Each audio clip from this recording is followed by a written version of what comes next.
1980 میں ملک کی راجدھانی دہلی میں انہوں نے Abul Kalam Azad Islamic awakening centre کے نام سے ایک اسلامی ادارہ قائم کیا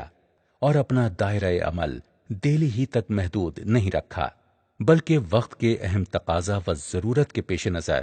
ملک کے کئی مرکزی مقامات اور شہر و گاؤں تک تعلیمی و تربیتی، دعوتی و اصلاحی، تحقیقی و تصنیفی اور رفاہی اداروں اور شعبہ جات کا ایک جال بچھا دیا۔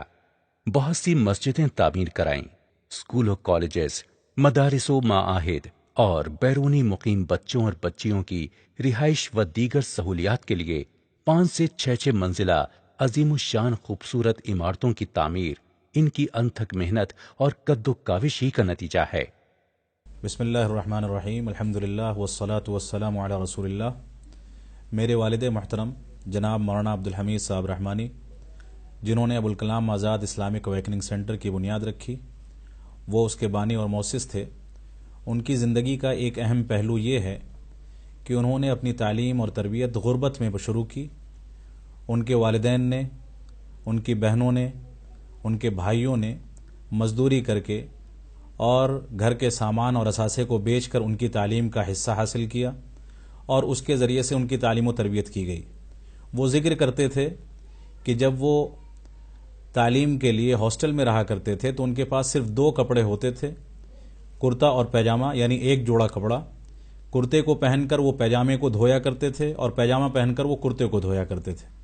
ان کی زندگی بڑی تنگی کی زندگی گزری۔ انہوں نے یہ بتایا کہ کبھی بھی ان کو پیٹ بھر کے کھانا کھانے کو نہیں ملتا تھا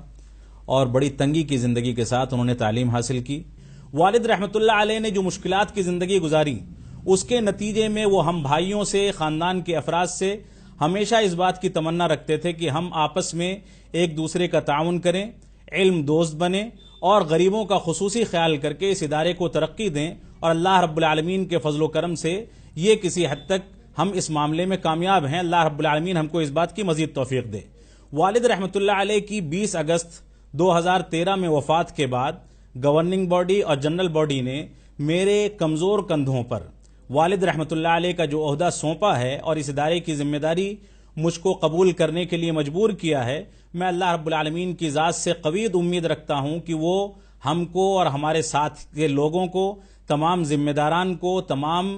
جو متعلقین ادارے کے ہیں، ان کو اس بات کی توفیق سے نوازے گا کہ وہ اس ادارے کو اخلاص کے ساتھ لے کر، ایمانداری کے ساتھ لے کر اور سارے لوگوں سے جوڑ کر اس ادارے کو لے کر آگے چلیں گے، تاکہ غریب طلبہ جو اس سے فائدہ اٹھا رہے تھے وہ ہمیشہ اس سے فائدہ اٹھاتے رہیں۔ والد صاحب رحمہ اللہ کی پوری زندگی قوم کی خدمت میں گزری۔ وہ ایک بہت ہی اچھے ایڈمنسٹریٹر تھے، عالم دین ہونے کے ساتھ ساتھ ایڈمنسٹریٹر بھی بہت اچھے تھے۔ بہت سی بیماریاں تھیں ان کو، ان بیماریوں کے باوجود بھی وہ 18 گھنٹے کام کرتے تھے، جو ایک جوان آدمی کے بھی بس کا نہیں ہے۔ اگست 2012 میں جب وہ آخری بار بیمار پڑے کافی زیادہ، تو ان کو تقریباً 1 مہینے کے لیے ہاسپٹل میں ایڈمٹ کرنا پڑا۔ وہاں سے کچھ حد تک بہتر ہو کے گھر آئے۔ اس کے بعد وہ مستقل بائی پیپ پر، آکسیجن پر اور ڈائلیسس پر پورا سال انہوں نے گزارا۔ بے ہوش ہو جاتے تھے آکسیجن کی کمی سے، جب ہوش آتا تھا تو ادارے کے بارے میں، اپنے بچوں کے بارے میں، پڑھائی کے بارے میں، یہ ساری چیزیں پوچھتے رہتے تھے۔ خصوصاً دریائے جمنا کے کنارے دہلی نوئیڈا شاہراہ کے ایک پرفضا مقام پر واقع سینٹر کے تعلیمی و تربیتی ادارہ جامعہ اسلامیہ سنابل نئی دہلی کے 18 ایکڑ اراضی پر مشتمل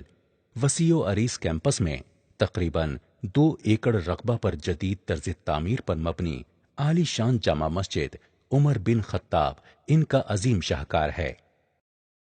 انہوں نے بچوں اور بچیوں کے اسلامی اداروں میں عصری علوم و فنون اور عصری تعلیم گاہوں اور کالجوں میں عربی زبان و ادب اور اسلامیات کا ایک خاص نصاب رکھا ہے۔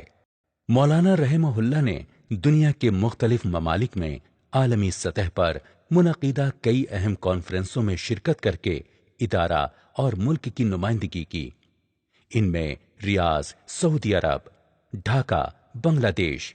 استنبول ترکی، لاس اینجلس امریکہ، مشیگن سٹی ریاست ہائے متحدہ امریکہ، سیلون